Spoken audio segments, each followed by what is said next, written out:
The War Against War, How Your Thoughts Shape Your Reality.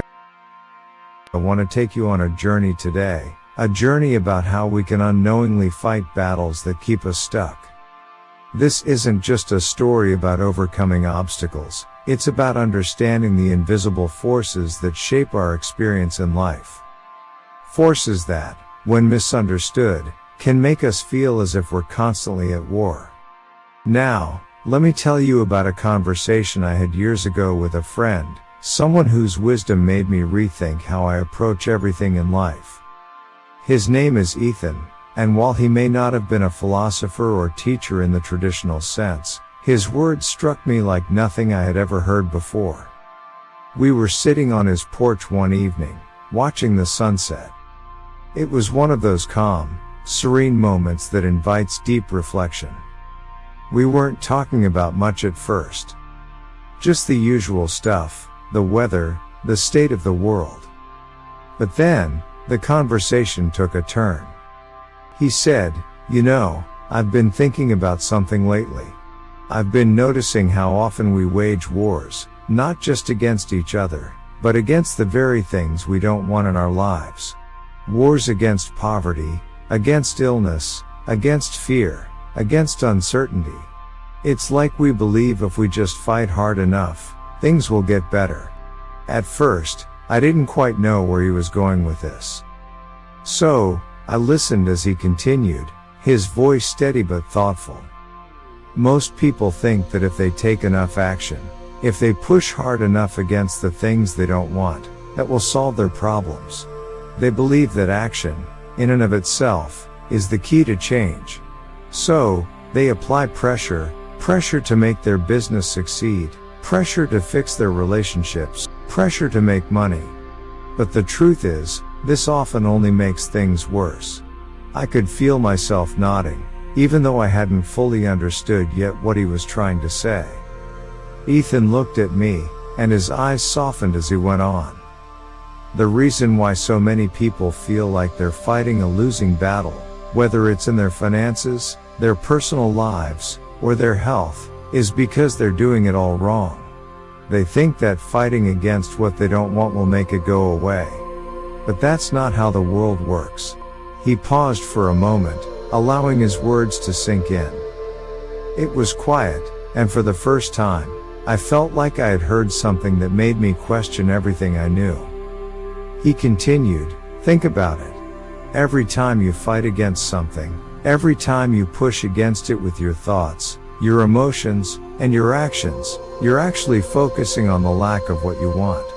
You're giving your attention to the very thing that you don't want more than the thing you do. And when you do that, it only grows. The more you fight against something, the bigger it gets."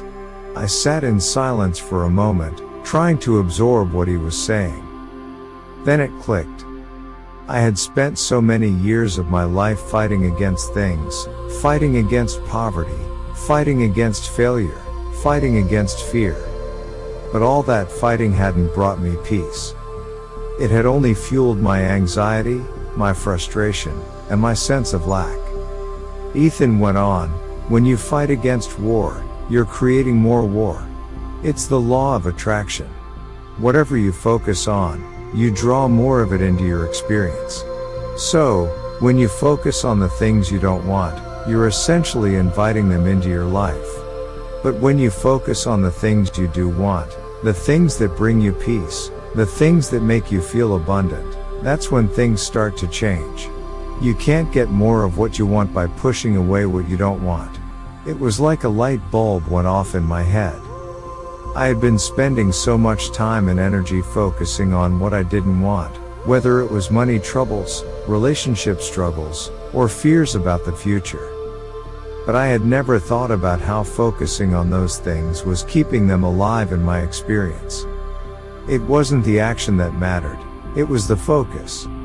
It was the energy behind the thought. Ethan smiled, sensing that I was starting to get it, and continued, "Here's the secret. You don't have to fight for what you want. You don't need to struggle or push. You just have to align your thoughts with your desires. You have to relax into your natural well-being and trust that the universe is already bringing you what you need. When you seek abundance, trust the process, and let go of the tension. More of what you want will flow to you effortlessly. At that moment, I felt like the weight of the world had been lifted off my shoulders. It was the first time I realized how much of my stress had come from trying to force things to happen. I had spent years thinking that my success depended on my ability to fight for it. But what if, instead of fighting, I could allow it? What if I could let go of the need to control and simply trust that everything I desired was already on its way? Ethan continued, take your finances, for example. If your financial situation feels like a constant struggle, the more you resist it, the further it goes away. You're actually pushing your financial well-being further from you. But when you begin to relax and feel ease about your finances, when you let go of the stress and trust that you'll be taken care of, that's when things begin to change. That's when abundance starts to flow in. It was a completely new way of thinking, and it resonated deeply with me. So, I asked him, when I see someone else succeeding, when they seem to have everything I want, whether it's money, success, or happiness, and I feel jealous or critical, does that mean I'm blocking my own success? Ethan nodded. Exactly. When you feel negative emotions towards someone else's success, that's a sign that you're not allowing your own success. You're focusing on their success instead of focusing on your own. And when you do that, you're blocking the flow of abundance into your life.